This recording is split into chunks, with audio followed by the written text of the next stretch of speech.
dari program studi Pendidikan Guru Sekolah Dasar.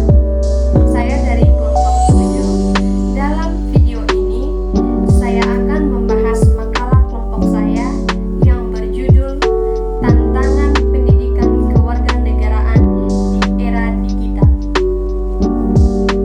Pendidikan kewarganegaraan atau PKN memiliki peran strategis dalam membentuk karakter bangsa dan menanamkan nilai-nilai Pancasila kepada generasi muda. Dalam konteks ini, pendidikan kewarganegaraan tidak hanya mengajarkan teori kenegaraan, tapi juga membangun kesadaran berbangsa dan bernegara. Di era digital saat ini, teknologi berkembang sangat pesat. Akses terhadap informasi terbuka luas melalui internet dan media sosial. Namun, kemajuan ini juga membawa tantangan baru.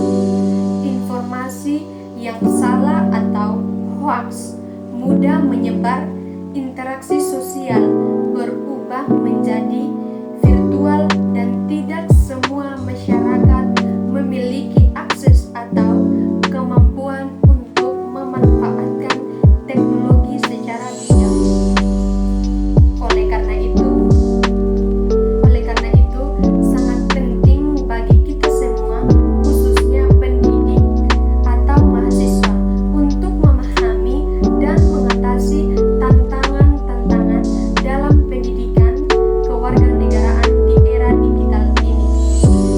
Ada 5 tantangan utama yang dihadapi pendidikan kewarganegaraan saat ini.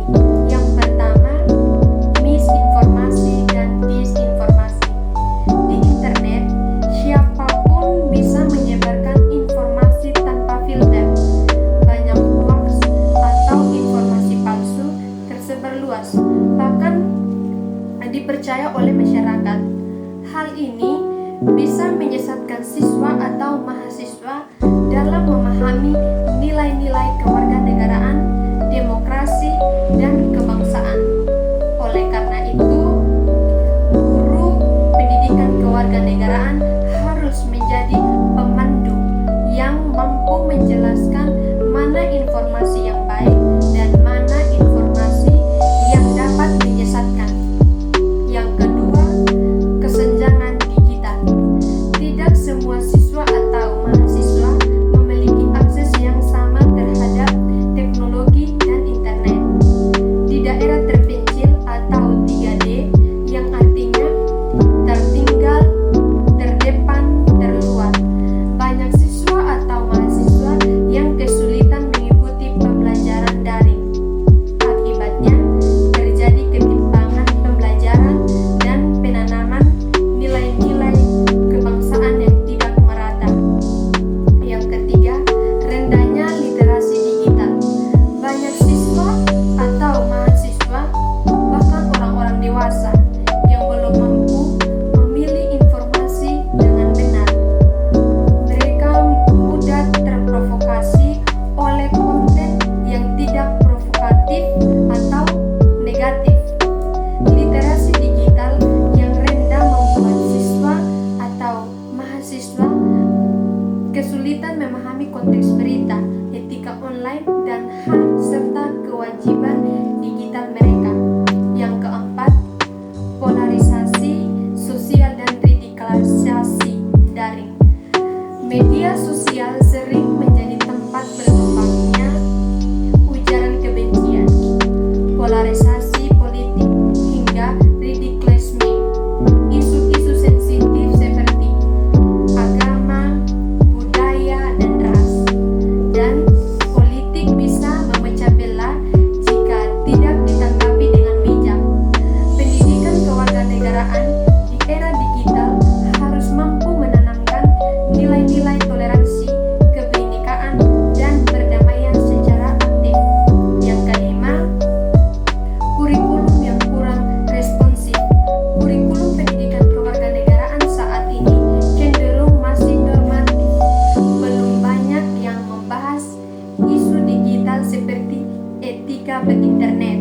keamanan siber atau literasi media. Padahal materi seperti itu sangat penting untuk membekali siswa atau mahasiswa menghadapi tantangan zaman. Solusi strategis menghadapi tantangan ada 5 solusi utama yang bisa dilakukan oleh pemerintah, sekolah, guru, dan masyarakat. Yang pertama, meningkatkan literasi digital guru dan siswa atau mahasiswa. Literasi digital harus menjadi bagian dari pembelajaran pendidikan kewarganegaraan.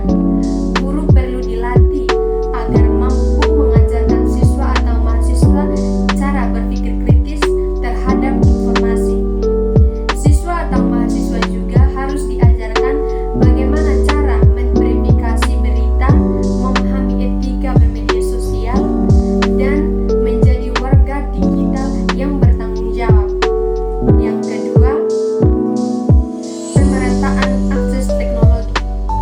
Pemerintah dan sekolah atau kampus harus memperhatikan infrastruktur digital, terutama di daerah yang tertinggal, misalnya dengan program subsidi perangkat, pembangunan jaringan internet, dan penyediaan pusat belajar digital seperti perpustakaan atau rumah belajar. Yang ketiga, reformasi kurikulum pendidikan kewarganegaraan. Kurikulum harus diperbarui agar lebih kontekstual dan responsif terhadap perubahan zaman. Topik-topik seperti digital, cisinfit, keamanan siber, dan hak asasi digital harus dimasukkan dalam rencana pelaksanaan pembelajaran atau RPP. Pembelajaran berbasis proyek atau project based learning juga sangat disarankan untuk melibatkan siswa atau mahasiswa secara aktif. Yang keempat, penggunaan media digital secara konstruktif. Guru bisa memanfaatkan media sosial untuk kegiatan positif seperti kampanye toleransi, demokrasi, dan anti korupsi. Konten pembelajaran bisa dibuat lebih menarik dalam bentuk video, animasi, atau podcast. Yang kelima, kolaborasi semua pihak, sekolah, orang tua, dan masyarakat. Pendidikan kewarganegaraan tidak bisa hanya dilakukan di sekolah. Orang tua pun perlu terlibat dalam mendiskusi nilai-nilai kebangsaan di rumah. Masyarakat juga bisa berperan melalui forum warga, kelas inspirasi, atau kegiatan gotong royong yang memperkuat rasa kebangsaan. Sebagai kesimpulan, pendidikan kewarganegaraan di era digital tidak bisa hanya mengandalkan pendekatan konvensional. Kita butuh strategi yang adaptif, teknologi yang inklusif, kurikulum yang dinamis, dan kerjasama semua pihak. Dengan begitu, generasi muda Indonesia akan menjadi warga negara yang cerdas, kritis, bertanggung jawab, serta mampu menjaga persatuan dan keberagaman di tengah tantangan digital. Terima kasih. Wassalamualaikum warahmatullahi wabarakatuh.